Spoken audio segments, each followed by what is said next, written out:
In a dark prison cell, as the sound of war echoed across Europe, one man faced a decision that would define his life forever. He had opportunities to escape. He had influential friends. He had international recognition. He had every rational reason to survive. And yet, Dietrich Bonhoeffer chose to stay. This was not the choice of a reckless man chasing martyrdom. It was the choice of a thoughtful theologian, a brilliant mind, and a deeply committed Christian who understood exactly what obedience might cost him. At a time when silence was safer, Bonhoeffer spoke. When compromise was convenient, he resisted. And when denial could have saved his life, he remained faithful to Christ. History often remembers heroes after the danger has passed. Bonhoeffer made his stand while the danger was still unfolding.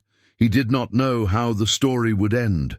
He only knew what faith required in the present moment. Born into a cultured and intellectual German family, Dietrich Bonhoeffer seemed destined for an academic life of comfort and prestige. His family valued reason, education, and civil responsibility. Christianity, in his early years, was respected, but not deeply personal. No one could have predicted that this quiet, sharp-minded boy would one day become one of the most influential Christian voices of the 20th century. Bonhoeffer was exceptionally gifted. By his early 20s, he had already earned a doctorate in theology. Professors recognized his brilliance. Colleagues admired his clarity of thought. His future appeared secure, marked by lectures, books, and academic honor, but something unsettled him. For Bonhoeffer, theology was not meant to be an abstract discipline. He believed that Christian faith demanded visible obedience. Truth, he insisted, must take shape in action. A faith that existed only in books, sermons, or ideas was not the faith of Christ. This conviction would soon be tested in ways he could never have imagined.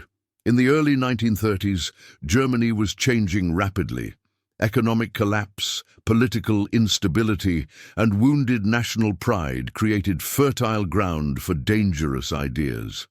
Adolf Hitler rose to power not only through force, but through persuasion, offering hope, identity, and unity to a fractured nation.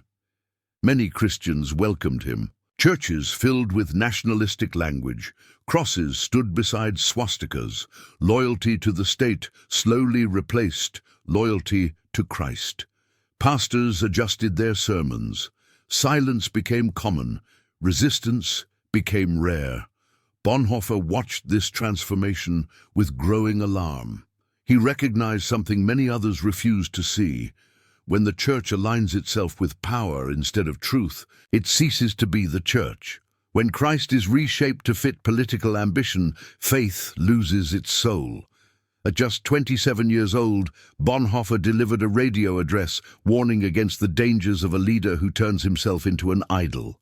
His broadcast was cut off mid-speech. The message was clear. Some truths were no longer welcome, but Bonhoeffer did not retreat. As Nazi ideology tightened its grip on German institutions, it also invaded the church. Jewish Christians were excluded. Scripture was distorted. Obedience to the state was preached as obedience to God. Bonhoeffer could not accept this. He became a founding voice in what would later be known as the Confessing Church, a movement of Christians who refused to surrender the gospel to political control. For them, Christ alone was Lord. No government, no ideology, no leader could take his place. This resistance came at a cost. Bonhoeffer lost teaching positions. His writings were censored. He was forbidden from speaking publicly. Surveillance followed him. Friends distanced themselves. Opportunities vanished. Still, he remained. At one point, Bonhoeffer was offered safety abroad. In the United States, he could teach, write, and live freely while Germany descended further into darkness. Many urged him to stay away. It was the sensible choice, the safe choice. Bonhoeffer wrestled deeply with the decision. And then he returned to Germany. He believed that a Christian could not rebuild the church after the war if he had abandoned it during the struggle. He believed that grace demanded participation, not escape. To suffer with his people, he concluded, was part of faithful discipleship. This decision sealed his fate. As the war intensified, Bonhoeffer became increasingly involved in resistance efforts. Though he was a man of peace, he faced a moral paradox that haunted him. Could violent action ever be justified to stop greater evil? Bonhoeffer did not answer lightly. He did not glorify violence. He did not claim moral purity. Instead, he accepted responsibility, believing that obedience to God sometimes meant acting in broken circumstances where no option was free of guilt. Eventually, Bonhoeffer was arrested. At first, his imprisonment seemed manageable. He continued writing. He pastored fellow prisoners. He prayed, reflected, and encouraged others. Even behind bars, his faith remained active, embodied, alive. But as evidence mounted linking him to resistance against Hitler, his situation grew more serious. Transfer followed transfer. Conditions worsened. Hope narrowed. Still, Bonhoeffer did not recant. He wrote letters filled with clarity and peace. He spoke of costly grace, the kind of faith that demands everything, not because suffering is noble, but because Christ is worth it. Bonhoeffer understood something that still challenges us today. Christianity is not primarily about safety, success, or self-preservation. It is about faithfulness, and faithfulness at times requires courage that the world cannot comprehend. In a world that constantly asks what is permissible, Bonhoeffer asked what is right. In a culture obsessed with survival, he chose obedience. In an era defined by fear, he lived with conviction. The question his life raises is uncomfortable and unavoidable. What would faith demand of us if comfort were no longer guaranteed? If safety were removed, would belief remain? If silence were rewarded, would truth still be spoken? Dietrich Bonhoeffer did not live his faith hypothetically. He lived it publicly, sacrificially, and ultimately, completely. And his story is not merely about death. It is about a life that refused to separate belief from action. In the next part, we will explore how Bonhoeffer's understanding of discipleship, grace, and obedience shaped his choices, and why his theology was just as dangerous to tyranny as his actions. If this story has already challenged the way you think about faith, courage, and conviction, take a moment to like this video and subscribe to the channel. And let us know in the comments, what does faithfulness mean in a world that rewards compromise? Your engagement helps keep these stories alive and ensures that voices like Bonhoeffer's are never forgotten. Dietrich Bonhoeffer did not believe Christianity was meant to be safe. Long before prison walls closed around him, he had already reached a conclusion that set him apart from many of his contemporaries. Faith that costs nothing is worth nothing. This conviction became the foundation of his theology. Bonhoeffer observed that much of modern Christianity had been reduced to comfort. Grace was preached as forgiveness without repentance, baptism without discipleship, communion without confession, and faith without obedience. He called this distortion cheap grace, a version of Christianity that asks little and demands nothing. Cheap grace, Bonhoeffer warned, was not harmless. It was dangerous. In his view, cheap grace hollowed out the church from within. It allowed Christians to blend seamlessly into whatever culture surrounded them, blessing injustice while claiming spiritual security. It required no sacrifice, no risk, no transformation. Against this, Bonhoeffer placed what he famously called costly grace. Costly grace, he taught, is the treasure hidden in the field, for which a person gladly sells everything. It is costly because it calls us to follow Christ, and it is grace because it calls us to follow Christ. It is costly because it costs a person their life, and it is grace because it gives a person true life. This was not poetic language for Bonhoeffer. It was a lived reality. To follow Christ, he believed, was not primarily to agree with doctrines, but to obey a living call. When Jesus said, "Follow me," Bonhoeffer understood this as a concrete command, not a metaphor. Faith, therefore, could never be separated from action. This understanding reshaped how Bonhoeffer viewed the Sermon on the Mount. Where others spiritualized Jesus' commands, loving enemies, rejecting violence, refusing retaliation, Bonhoeffer insisted they were meant to be taken seriously. Christianity was not an ideal to admire, but a path to walk. Yet this raised a painful tension. As Nazi power expanded, Bonhoeffer faced a moral dilemma that haunted him. What happens when obedience to Christ seems to collide with the urgent need to resist evil? Bonhoeffer was a committed pacifist in principle. He believed violence contradicted the teachings of Jesus, and yet he watched as an entire nation was drawn into a machinery of hatred, lies, and mass murder. Silence, he realized, was not neutrality. Silence was participation. For Bonhoeffer, the question was no longer theoretical. If a madman drives a car into a crowd, he once wrote, the responsibility of the church is not only to comfort the victims, but to stop the driver. To do nothing was to share in the guilt. This did not lead Bonhoeffer to moral certainty. On the contrary, it led him into deep anguish.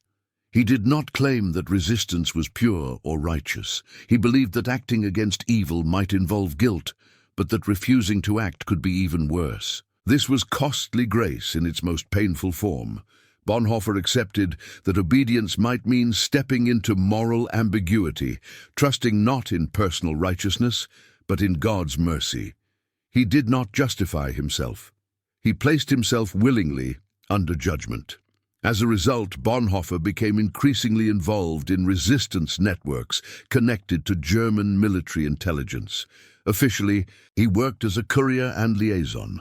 Unofficially, he helped Jews escape Germany and participated in efforts aimed at overthrowing Hitler. These activities were carried out in secrecy, under constant threat of exposure. Every meeting, every message, every decision carried the risk of death. Yet even in this shadowed life, Bonhoeffer remained first and foremost a pastor. He mentored young seminarians in underground training communities, teaching them that Christian leadership required humility, discipline, prayer, and shared life. He emphasized confession, accountability, and community as essential practices for resisting both external tyranny and internal corruption. Bonhoeffer believed that evil thrives where people are isolated. Community, grounded in truth and grace, was a form of resistance. This belief was tested when he was finally arrested in 1943. At first, the charges seemed minor, related to his misuse of military exemptions. Bonhoeffer was confident that he would be released. He used his time in prison to write, pray, and minister to fellow inmates. Guards noted his calm presence and his ability to bring peace into tense environments. Bonhoeffer wrote letters to his family and friends that revealed a man neither despairing nor naive. He reflected on suffering, freedom, and the mystery of God's will. He spoke honestly about fear, yet never surrendered to it. One of his most profound insights during this time was his reflection on what he called a religionless Christianity. He questioned whether traditional religious language was sufficient in a world that had learned to live without God. This was not a rejection of faith, but an attempt to articulate a Christianity rooted not in rituals or power, but in participation in the suffering of God in the world. For Bonhoeffer, God was not a distant force used to explain ignorance. God was present in weakness, in suffering, in the cross of Christ. To follow Christ, therefore, was to stand with those who suffer, even when doing so leads to loss. As the war turned against Germany, evidence connecting Bonhoeffer to resistance efforts accumulated. What began as a manageable imprisonment became a death sentence in waiting. Still, Bonhoeffer did not seek escape. He could have denied involvement. He could have shifted blame. He could have appealed to his academic stature. Others did, and survived. Bonhoeffer refused. He believed that truth demanded coherence. A faith preached must be a faith lived. A theology of discipleship must be embodied, even when the cost is ultimate. This coherence is what makes Bonhoeffer's life so unsettling. He did not merely speak against evil, he acted. He did not merely write about obedience, he practiced it. He did not merely admire Christ, he followed him. And he did so without guarantees. Bonhoeffer understood that Christianity, stripped of sacrifice, becomes indistinguishable from culture. Only costly grace has the power to transform individuals and societies. His life poses a question that remains deeply uncomfortable. If faith demanded more than comfort, more than safety, more than approval, would we still call it faith? In the next part, we will step deeper into Bonhoeffer's imprisonment, explore his final writings, and witness how his faith matured under the shadow of death, revealing a courage rooted not in certainty, but in trust. This is where his theology stops being theory and becomes testimony. When Dietrich Bonhoeffer was arrested in April 1943, he entered a world designed to strip men of identity, certainty, and hope. Prison was not only a physical confinement, it was a place where time slowed, silence deepened, and questions grew louder. For many, it was where faith collapsed. For Bonhoeffer, it became where faith was refined. At first, his imprisonment seemed temporary. The charges were vague, the evidence was incomplete. Bonhoeffer believed, cautiously, that he might soon be released. In this early stage, he was held in relatively tolerable conditions, allowed books, letters, and occasional visits from family. Yet even in this uncertainty, something profound was happening. Bonhoeffer did not waste the waiting. He read Scripture daily. He prayed. He reflected deeply on the meaning of freedom, responsibility, and obedience. He observed the other prisoners, criminals, political enemies, broken men, and quietly began to pastor them. Guards noticed his calm presence. Prisoners sought his counsel. In a place built on fear, Bonhoeffer carried an unexpected peace, but this peace was not naive optimism. Bonhoeffer was fully aware that the situation could change at any moment, and it did. As the war progressed, Nazi investigations intensified. Files were uncovered, connections were traced. Slowly, unmistakably, the truth emerged. Bonhoeffer was not merely a dissenter, he was part of the resistance. With that realization, his fate shifted. He was transferred between prisons. Conditions worsened. Isolation increased.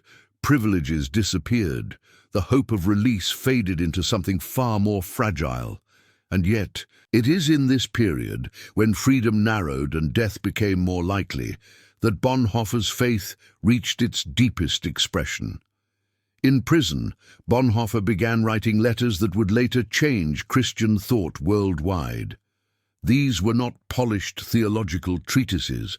They were honest reflections written under pressure, shaped by uncertainty and suffering. In them, Bonhoeffer wrestled openly with God, doubt, and the future of Christianity itself. One of his most startling questions emerged here.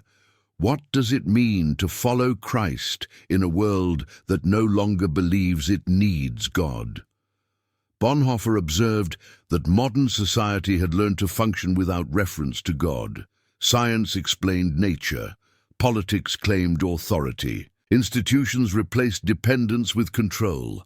In such a world, religious language often felt hollow, detached from real life. This troubled him deeply. Bonhoeffer did not conclude that God was absent. Instead, he questioned whether Christians had misunderstood where God chooses to be found. He began to speak of a God who does not dominate, but who suffers. A God who does not rescue humanity from pain, but enters into it. A God revealed not in power, but in weakness, in the cross. For Bonhoeffer, this was not abstract theology. It was lived experience. In prison, God did not intervene dramatically. There were no miracles, no rescues, no sudden reversals. Days passed, letters were delayed, friends disappeared, executions continued, and God was silent. Or so it seemed. Bonhoeffer did not interpret this silence as abandonment. Instead, he saw it as an invitation to mature faith, a faith no longer dependent on outcomes, a faith that trusts God even when God does not explain himself. He wrote that true faith does not cling to God as a solution to problems, but follows Christ into suffering.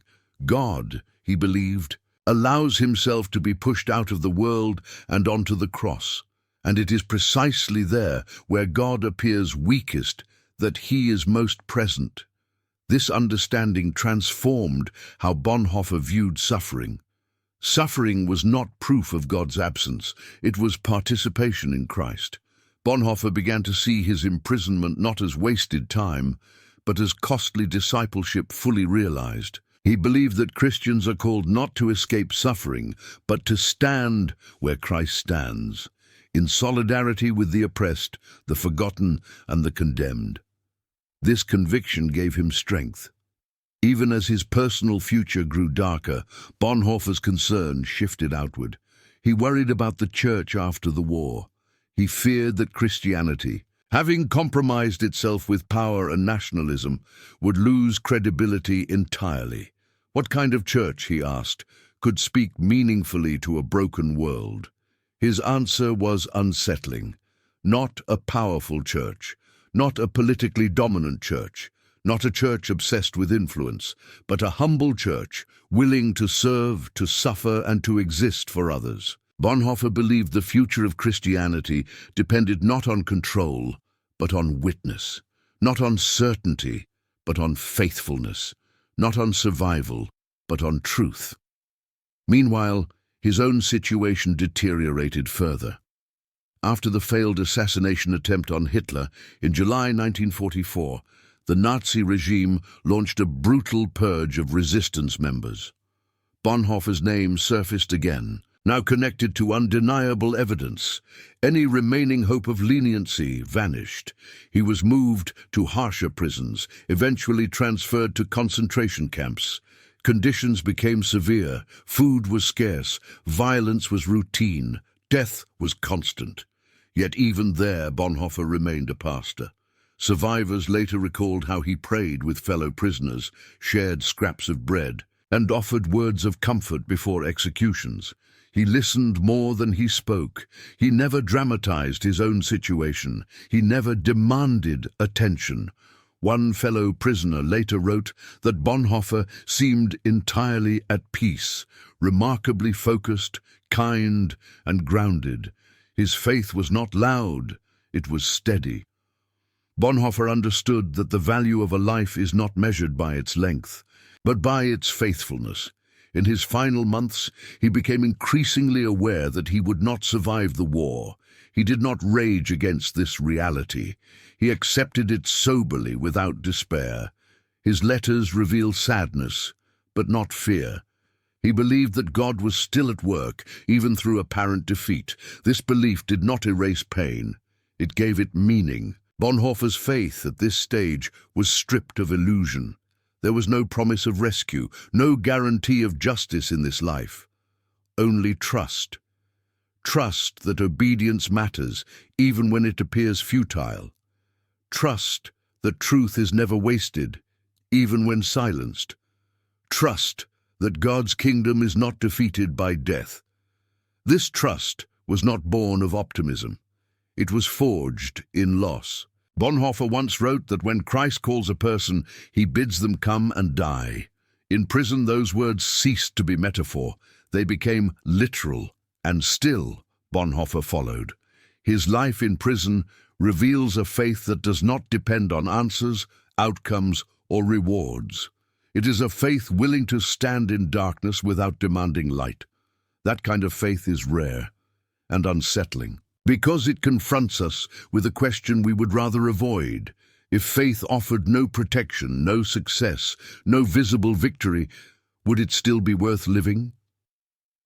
Dietrich Bonhoeffer answered that question not with words, but with his life. In the next part, we will walk into the final days of Bonhoeffer's life, his execution, his final testimony, and the moment when his obedience reached its ultimate cost. This is where his story moves from resistance to legacy. By early 1945, the Third Reich was collapsing. Allied forces closed in from every direction, cities lay in ruins, and the certainty that once surrounded Hitler's regime had evaporated. But for many prisoners of the state, including Dietrich Bonhoeffer, this collapse did not bring freedom. It brought urgency and death. Bonhoeffer had been transferred multiple times, eventually ending up in concentration camps under the control of the SS. These were no longer places of interrogation or uncertainty. They were places designed to erase human dignity completely. Hunger, exhaustion, brutality, and fear shaped every day. And yet, those who encountered Bonhoeffer during this period described something extraordinary. He was calm, not indifferent, not detached. Calm in a way that seemed anchored beyond circumstances. Fellow prisoners later recalled how Bonhoeffer would quietly pray with men the night before their executions, offering words of hope not rooted in survival, but in eternity. He listened. He encouraged. He reminded others that their lives still had meaning, even as the world treated them as disposable. Bonhoeffer had long understood that Christian faith is tested most severely, not in comfort, but in abandonment. Now, that belief was no longer theoretical, it was embodied. During these final months, Bonhoeffer no longer spoke of the future in terms of plans. He spoke of trust. He believed that God's will was not something to be decoded, but something to be obeyed, step by step, even when the destination remained hidden. One of his final recorded prayers reflected this posture. He did not ask for rescue, he asked for faithfulness. This is what distinguished Bonhoeffer from many heroic narratives. His courage was not fueled by certainty of victory. He did not know that his writings would one day be celebrated. He did not know that his name would echo through seminaries, churches, and history books. He died believing that his work might disappear entirely, and still, he remained faithful. In April 1945, just weeks before the end of the war, the order came. Bonhoeffer was to be executed. No trial, no defense, no appeal. At dawn, he was taken to the gallows. A camp doctor who witnessed the execution later wrote of Bonhoeffer's final moments. He described a man who knelt in prayer, composed and focused, submitting himself completely to God. There was no panic, no bitterness, only quiet resolve. Shortly before his death, Bonhoeffer reportedly said to a fellow prisoner, "This is the end, for me, the beginning of life." Those words were not spoken in denial of death, but in confidence beyond it. Bonhoeffer died as he lived, without spectacle, without compromise, without separating belief from action. The irony is profound. The regime that sought to silence him collapsed almost immediately after his execution. The ideas it tried to erase lost their power. But Bonhoeffer's voice grew louder. After the war, his prison letters and writings were published. His book, The Cost of Discipleship, spread around the world, challenging generations of Christians to reconsider what it truly means to follow Christ. His reflections on grace, obedience, community, and suffering reshaped modern Christian theology. Bonhoeffer became a symbol, but not the kind he ever wanted to be. He did not seek to be remembered as a martyr. He sought only to be obedient. And that obedience changed the world. His life confronts every generation with the same uncomfortable truth. Faith that costs nothing accomplishes nothing. Grace that demands nothing transforms nothing. Christianity that avoids sacrifice eventually loses its soul. Bonhoeffer reminds us that Christ does not call people to admire him, but to follow him.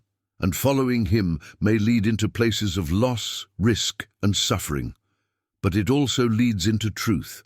In a world still tempted to blend faith with power, Bonhoeffer's witness remains painfully relevant. He shows us that the Church is most faithful not when it is strongest, but when it is most Christ-like. His story does not end with death. It continues wherever courage outweighs convenience, wherever truth is chosen over safety, wherever obedience matters more than survival. In the final part, we will reflect on Bonhoeffer's lasting legacy, why his life still speaks so powerfully today, and what his story demands of those who hear it. Because the most important question his life leaves us with is not what Bonhoeffer believed, but whether we are willing to live what we believe.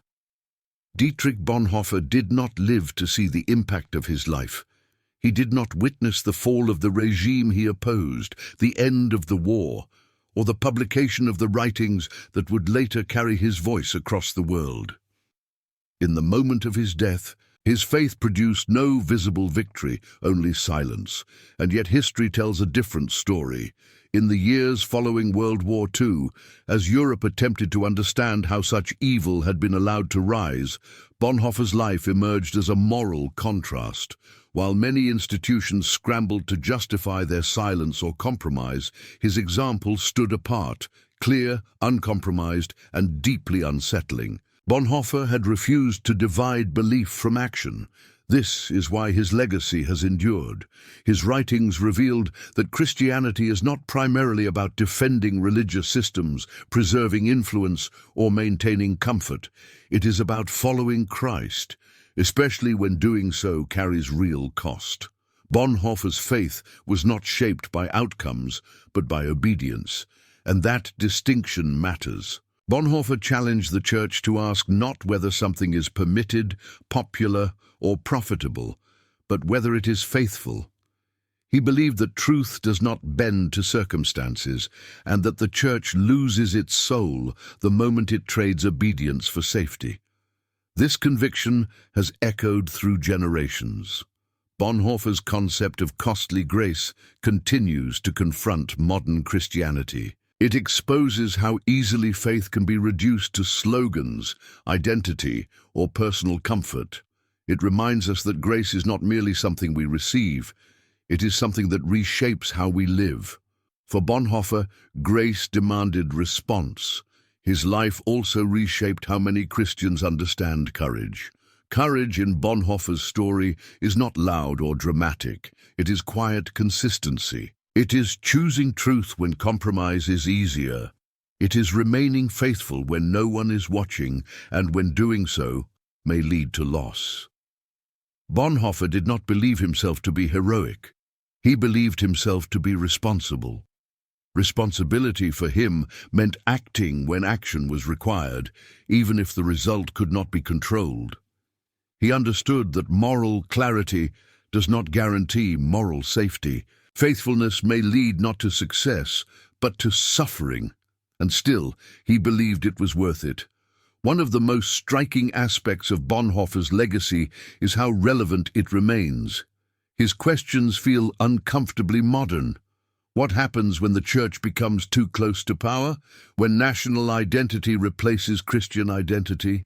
When silence is rewarded and truth is punished? Bonhoeffer reminds us that neutrality is not harmless. In moments of injustice, refusing to choose is itself a choice. He also reminds us that faith is not proven by what we claim to believe, but by what we are willing to risk. Today, Bonhoeffer's writings are read in seminaries, quoted in sermons, and studied in ethics courses. His name is often spoken with reverence, yet his legacy does not ask for admiration. It asks for imitation. Bonhoeffer would not have wanted to be remembered as a symbol. He wanted to be faithful. And in that faithfulness, he left behind something far more powerful than reputation, a life that still speaks. His story forces a question that cannot be avoided. What does obedience look like when it costs something? When faith threatens comfort, security, or approval, what remains? Bonhoeffer believed that Christianity stripped of sacrifice becomes indistinguishable from the world. Only faith willing to suffer can truly stand apart. Only grace that costs something can transform anything. He did not believe every Christian would be called to die, but he believed every Christian is called to follow. And following Christ, he insisted, is never abstract. Dietrich Bonhoeffer's life was cut short, but his witness was not. It continues wherever believers choose truth over safety, obedience over convenience, and faith over fear. His legacy is not locked in history. It lives wherever courage still matters. If this story challenged the way you think about faith, courage, and obedience, take a moment to like this video and subscribe to the channel. It helps ensure that stories like Bonhoeffer's continue to be told.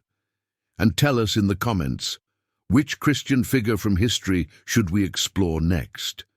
Your suggestion may become the next voice in this legacy.